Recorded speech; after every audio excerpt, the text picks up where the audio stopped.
আমার ইতালি প্রবাসী ভাইরা বিদেশের মাটিতে বসে বাংলাদেশের জন্য কিছু করার উত্তম সময় কিন্তু আপনাদের সামনে অপেক্ষামান।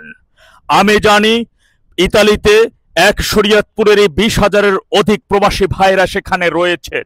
এমনকি ইতালি পুরো শহর জুড়ে প্রায় 2 লক্ষের অধিক বাংলাদেশি প্রবাসী ভাইরা বসবাস করছেন, কাজ চাকরি করছেন, ব্যবসা করছেন, স্থায়ীভাবে বসবাস করছেন।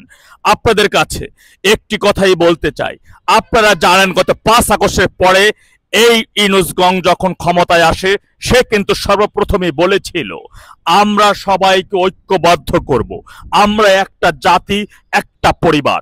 কিন্তু তিনি খুব কৌশলে মেটিকুলাস ডিজাইনের মাধ্যমে পুরো দেশের মধ্যে যে অরাজকতা সৃষ্টি করেছেন, তার আমলে সর্বোচ্চ রকমের দাঙ্গা হাঙ্গামা, এমনকি দেশে যে অরাজকতার আজকের এই পরিস্থিতি দেখতেছেন পারে এই 14 মাসের ব্যবধানে আপনারা দেখেছেন অলিতে গলিতে, পুকুর ডোবায়, নেলায়, এমনকি জমির ক্ষেতের মধ্যে লাশের সারি সারি আপনারা দেখেছেন। আপনারা শুধু সেখানেই ক্ষান্ত হয় নাই এই কুখ্যাত সন্ত্রাসী ডেভিল ইনুস, সে কিন্তু আপনারা দেখেছেন একের পর এক বিদেশি যে রাষ্ট্রগুলো সাধারণত তাদের অর্থনৈতিক বড় একটি অংশ পর্যটনের উপর ভিত্তি করে, সেই পর্যটন নির্ভর রাষ্ট্রগুলো বাংলাদেশিদের জন্য পর্যটন ভিসা বন্ধ করে দিচ্ছে, সবুজ পাসপোর্ট মানেই সন্দেহর তালিকা নিয়ে যাচ্ছে।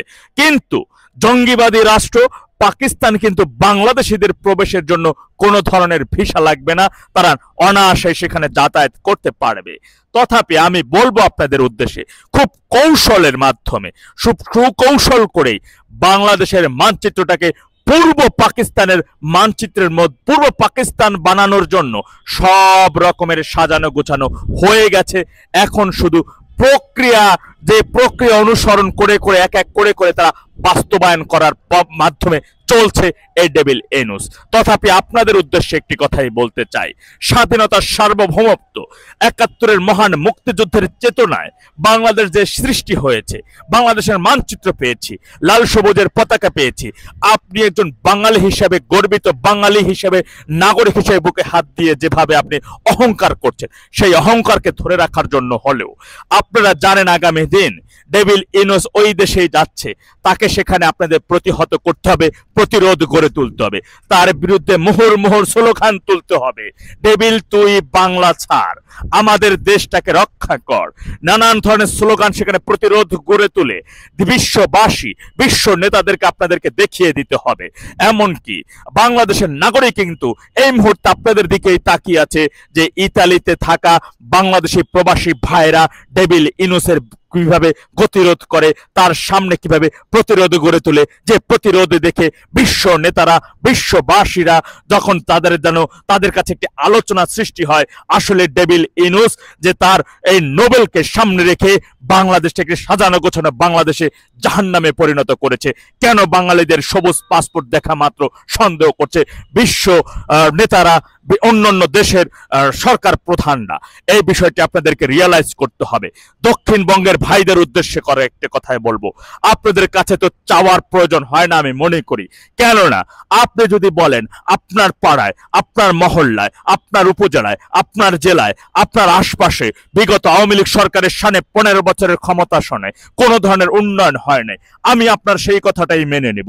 হ্যাঁ, উন্নয়ন হয় নাই, কিন্তু দক্ষিণবঙ্গ মানুষের জন্য একটা উন্নয়ন হয়েছে যেটা আপনি বলতে পারবেন না যে হয় নাই, সেটি হচ্ছে আমাদের পদ্মা সেতু।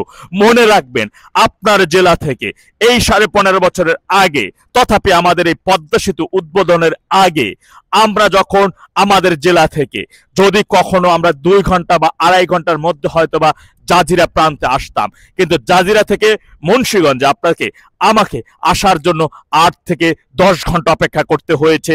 এমনকি রাত দিনও পার হয়ে গেছে, এমনও কিন্তু নজির রয়েছে, রেকর্ড আছে যে গর্ভবতী মা অ্যাম্বুলেন্সে করে আসতেছেন, ফেরির জন্য অপেক্ষা করতে করতে অ্যাম্বুলেন্সের মধ্যে বাচ্চা প্রসব করেছেন, বাচ্চা বেঁচে আছে, মা মারা গেছে।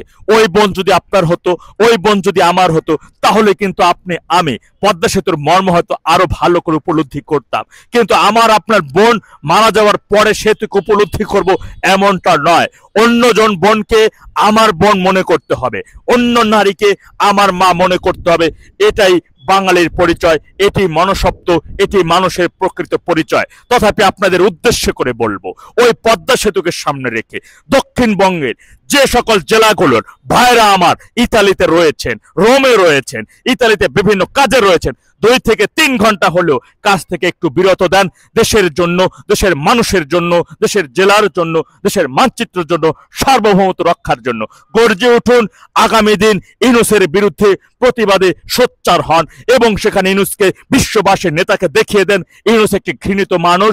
সে তার নোবেলকে সামনে রেখে পুরো দেশটাকে আজকে জাহান্নামে পরিণত করেছে, পুরো দেশে আজকে ভেদাভেদ সৃষ্টি করেছে, পুরো দেশে আজকে মানুষে মানুষে হানাহানি লাগিয়ে দিয়েছে, অর্থনৈতিকভাবে, সামাজিকভাবে, সমস্তভাবে, কিছু আইনিভাবে, সমস্তভাবে আমাদের দেশটাকে আজকে একটি জাহান্নামের রাষ্ট্রে পরিণত করেছে, বসবাস অযোগ্য রাষ্ট্রে পরিণত করেছে।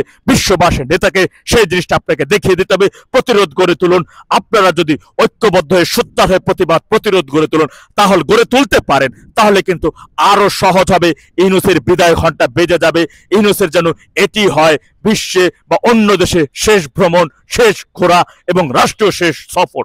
আল্লাহ সবাইকে সঠিক বুঝ দান করুন। ওয়াখির জামানা আলহামদুলিল্লাহি রাব্বিল আলামিন। আসসালামু আলাইকুম ওয়া রাহমাতুল্লাহ।